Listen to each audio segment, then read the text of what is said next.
जय श्री कृष्ण दोस्तों, क्या हाल चाल है आपके। आशा आप सभी कुशल मंगल होंगे। ईश्वर से यही कामना है मेरी कि आप हमेशा खुश रहे, सुखी रहे। दोस्तों आज ये सामने जो मैंने कुंडली में प्रदर्शित कर रहा हूँ, इसके बहुत ही गहरे मायने हैं दोस्तों। क्योंकि मैं अक्सर कई कुंडलियाँ जो मेरे पास आती है तो लोग मुझसे एक प्रश्न पूछते हैं कि गुरुजी, हमारी कुंडली में ग्रह तो अच्छी जगह पर बैठे हुए हैं, लेकिन उनकी गोचर दशा या विषोत्तरी जो महादशा आती है उनमें उनको मतलब को उसका पूरा शुभ फल नहीं मिलता है। मतलब जितना वो मजबूत ग्रह दिखाई देता है उतना उसका अच्छा परिणाम उसको उनके जीवन में नहीं होते हैं। इसका क्या कारण है? तो दोस्तों आज ये जो कुंडली जो सामने मैं दिखा रहा हूँ उसका वही एक कारण है कि आज मैं आपको बताने वाला हूँ कि कई बार कुंडली में जो शुभ ग्रह होते हैं वो भी उनकी पूर्ण रूप से उनकी जो शुभता होती है, मतलब उनके जो अच्छे परिणाम मिलने चाहिए, वो क्यों नहीं मिलते हैं। तो इसका सबसे पहला कारण है दोस्तों कि ये जो सूर्य ग्रह है, सूर्य ग्रह के साथ में यदि कोई भी ग्रह है दूसरा,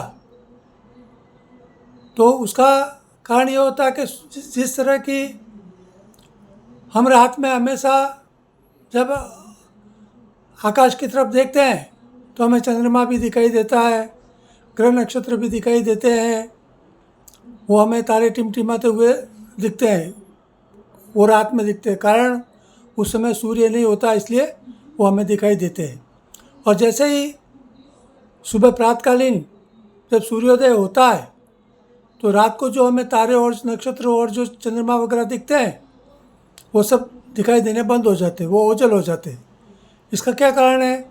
इसका कारण है कि सूर्य की जो प्रबलता होती है, सूर्य की जो चमक होती है, सूर्य का जो तेज और प्रभाव होता है, उस प्रभाव और तेज में बाकी जो भी ग्रह नक्षत्र और चंद्रमा वगैरह होता है उनकी मतलब की जो हवा होती है वो विलीन हो जाती है, मतलब वो ख़त्म हो जाती है। उसको एक प्रकार से हम कहेंगे तो वो अस्त हो जाती है। जिस तरह सूर्य अस्त होता है शाम को तो अंधेरा शुरू हो जाता है, उसी तरह प्रातकालीन अवस्था में बाकी जो ग्रह नक्षत्र होते हैं वो अस्त हो जाते हैं और सूर्य उदित होता है दोस्तों।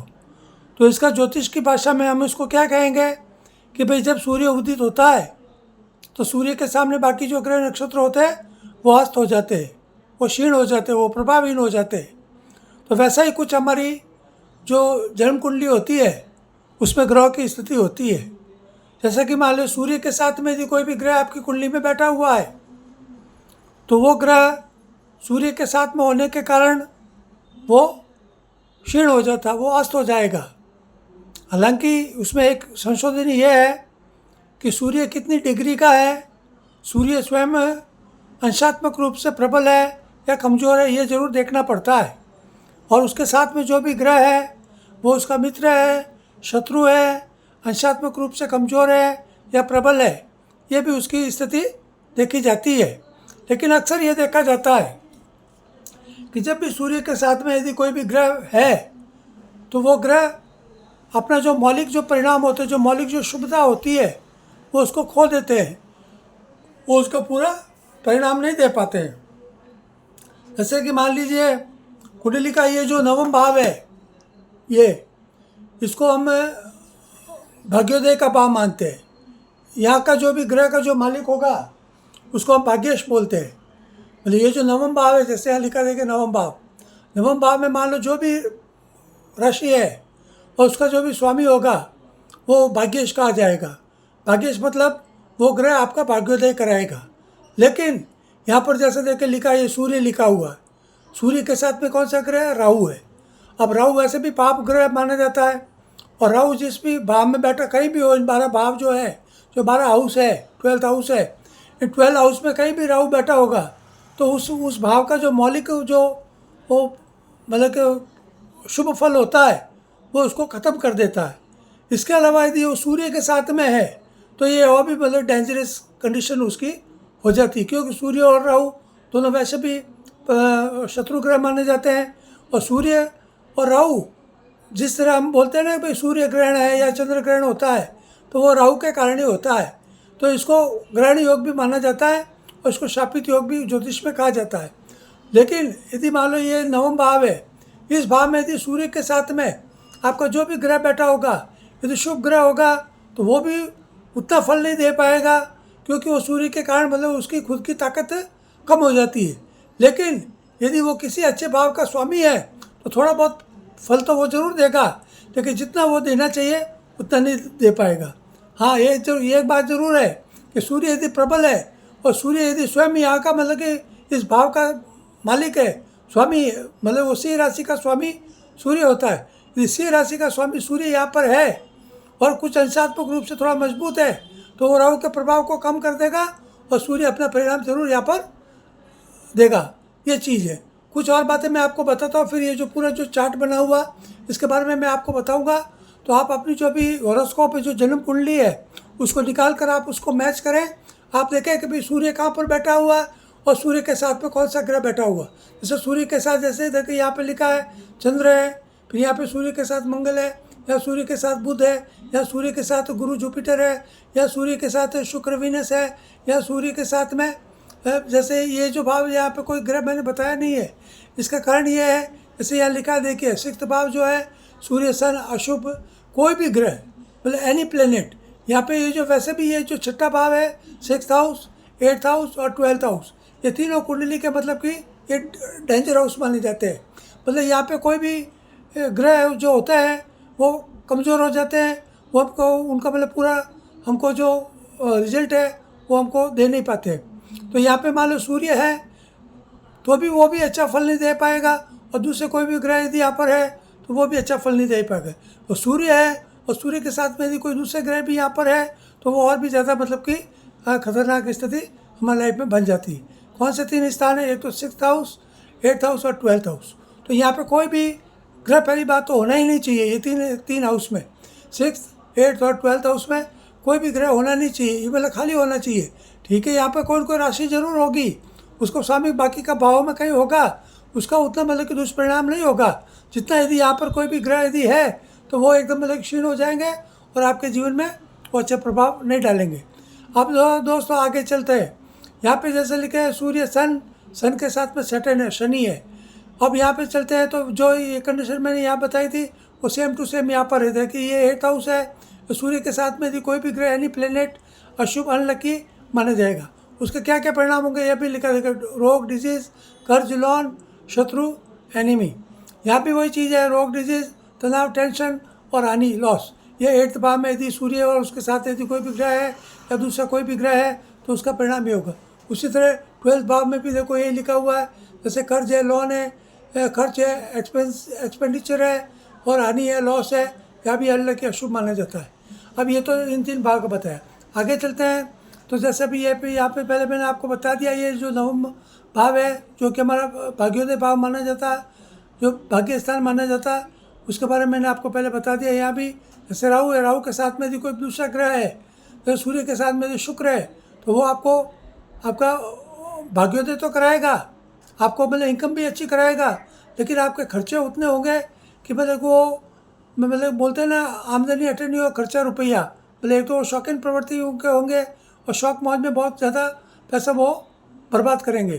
तो ये चीज़ें तो उनको यदि ऐसी कंडीशन है तो अपने आप पर नियंत्रण रखना चाहिए। आगे चलते हैं तो ये जो 10th हाउस है, 10th हाउस में देखिए सूर्य सन प्लस केतु। अब केतु है, केतु राहु जितना खतरनाक तो नहीं होता, लेकिन ये केतु क्या हुआ, ये उदासीन कर देता है। केतु मतलब कि संन्यास और उदासीन ग्रह माना जाता है। मतलब कि ये जैसे कहते हैं ना कि नास्तिक, ये नास्तिक ग्रह है। नास्तिक मतलब ये किसी चीज़ में बिलीव नहीं करते, मतलब ये पैसा भी कमाएंगे तो निष्प्रभ होकर कमाएंगे, मतलब उनको कमाना है लेकिन वो उसमें निर्लिप्त रहते हैं, कभी भी उसमें मतलब इन्वॉल्व नहीं होते। वो खुद भिखारी की तरह रहेंगे, कंजूस रहेंगे, लेकिन परिवार के लिए बहुत कुछ करेंगे, लेकिन खुद भिखारी की तरह ही वो रहेंगे। मतलब अपने आप पर वो कभी वो ध्यान नहीं दे पाते, तो केतु की प्रवृत्ति के कारण ऐसा होता है। आगे चलते हैं, ये जो 11th हाउस है, ये 11th हाउस है, ये कुंडली का बहुत ही मोस्ट इम्पोर्टेंट हाउस है। ये जो भाव है ये मल्टीपल मतलब कि इनकम ऑफ सोर्स जो होते हैं वो उसके बारे में माना जाता है। वैसे यहाँ पे क्या है, जगह कम होने के कारण मैंने यहाँ पे सिर्फ सूर्य लिखा है। जैसे यहाँ पे मैंने आगे लिखा है कि जैसे शुभ ग्रह शुभ फल, good planet good result, bad planet bad result, अशुभ ग्रह अशुभ फल, इनकम आवक और धन लिखा है। मतलब इनकम, ये जो मल्टीपल जो इनकम होती है कई लोगों की, हम देखते हैं भाई कि एक आदमी के 4 बिजनेस चलते हैं, या कोई भी एक जॉब के साथ में दूसरा जॉब करता है, या प्राइवेट में और भी कोई काम करते हैं, जो स्पेयर टाइम उनके पास होता है उसमें ये काम दिन में करते हैं, शाम को कोई दूसरा काम करते हैं, और उनकी इनकम भी अच्छी होती है। तो यहाँ पर यदि सूर्य के साथ में यदि कोई पाप ग्रह है तो वो तो क्या होता है कि काम तो बहुत करते हैं, लेकिन उनकी जो इनकम होती है वो उतनी नहीं हो पाती। बहुत कुछ मेहनत करने के बाद में भी उसका परिणाम अच्छा नहीं मिलता है। लेकिन यदि शुभ ग्रह यहाँ पर होते हैं तो उसका कई बार मतलब कि इंसान क्या करता है कि जिस काम में भी हाथ डालता है वो उसमें उसको अच्छा उसका फल मिलता रहता है, मतलब उसके बेनिफिट अच्छे मिलते रहते हैं। तो ये सब चीज़ें मैंने बताई। अब इसका मतलब क्या है, मैं कुछ और विस्तार से बता देता हूँ दोस्तों। जैसे यदि ये यहाँ पर लिखा है सूर्य और साथ में चंद्रमा मून है, यदि आपकी कुंडली में सूर्य और चंद्र दोनों साथ में है तो इसका एक मतलब ये होता है कि आपका अमावस के दिन जन्म हुआ है, या अमावस के एक दिन पहले या एक दिन बाद में हुआ है।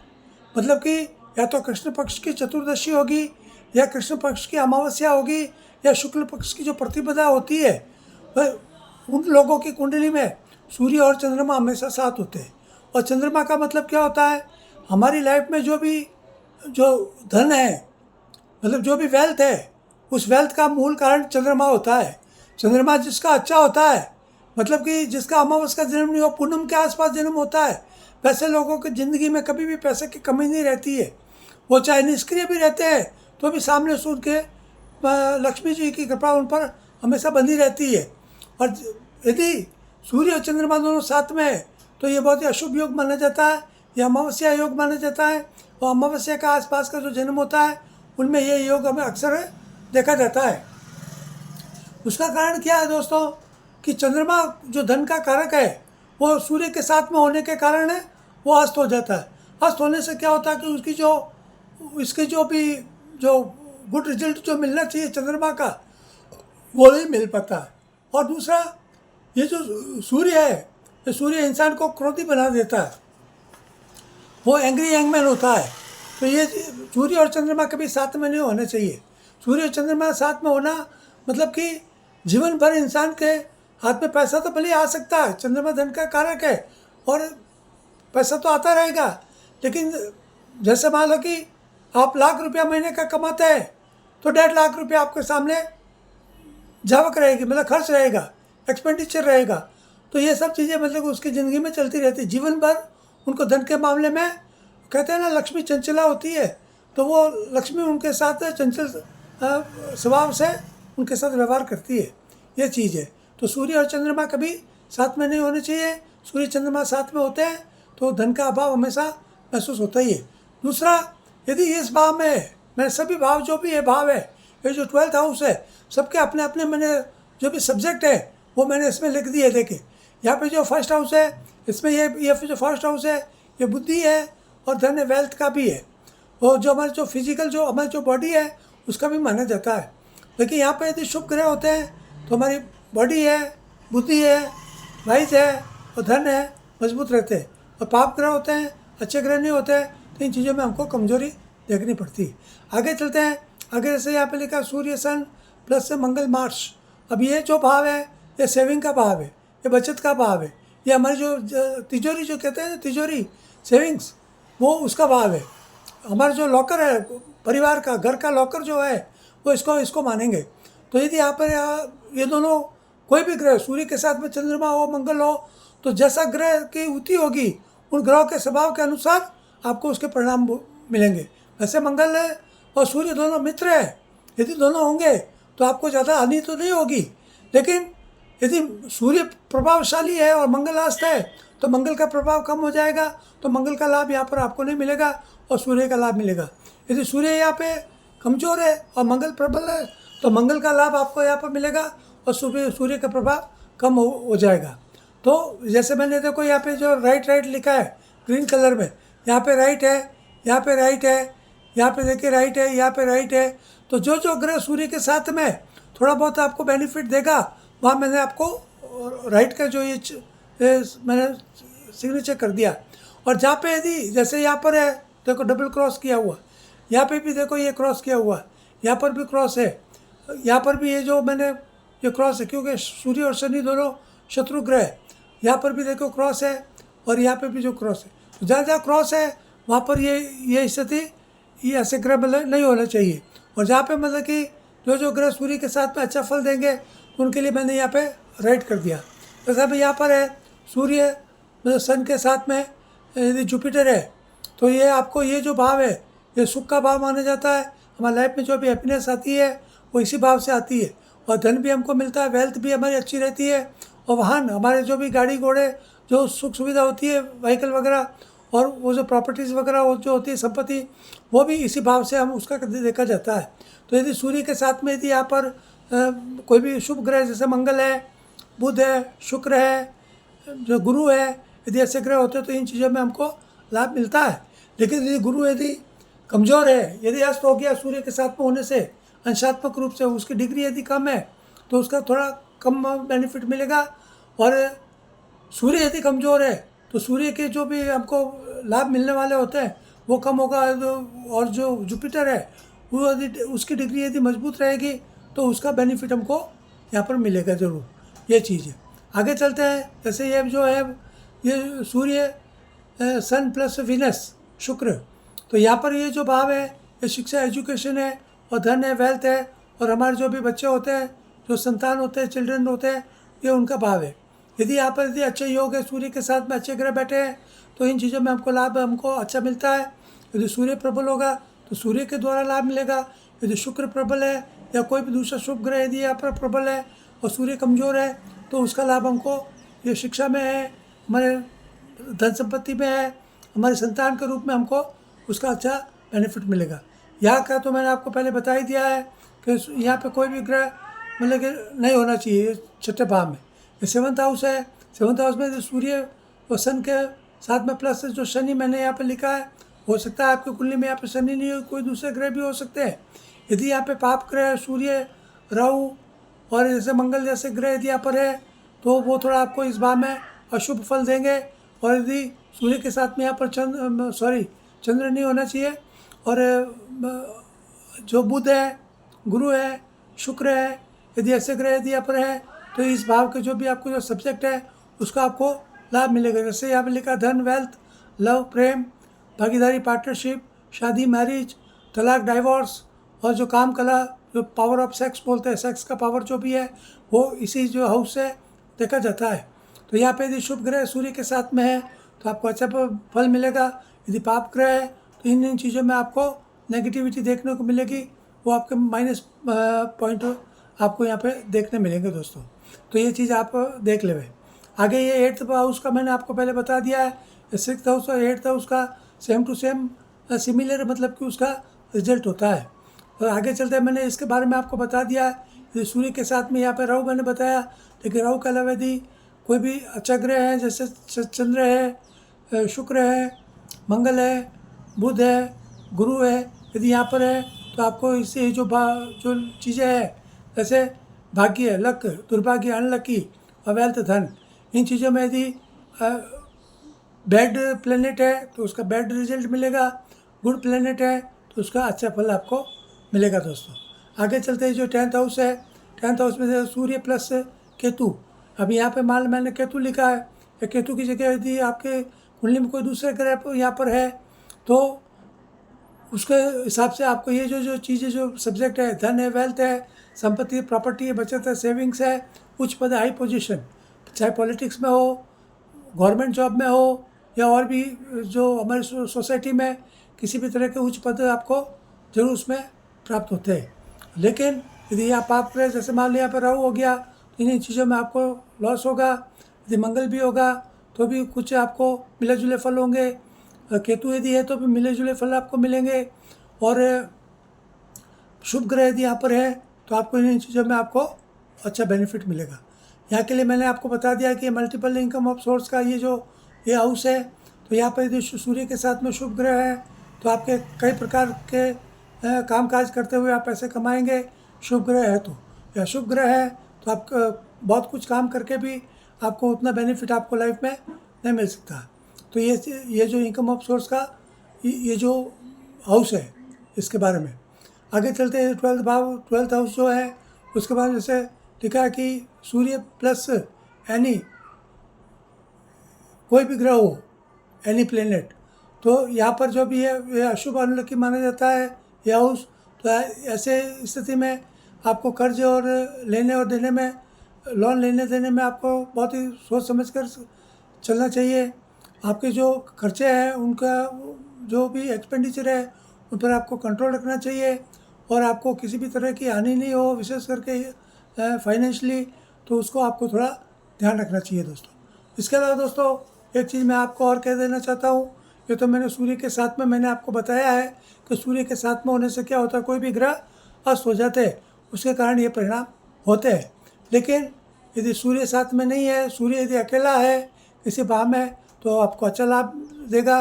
और बाकी जो भी ग्रह है वो किसी भी जो 12th हाउस है, 12th हाउस में कहीं भी यदि वो सिंगल है तो भी आपको अच्छा परिणाम देगा।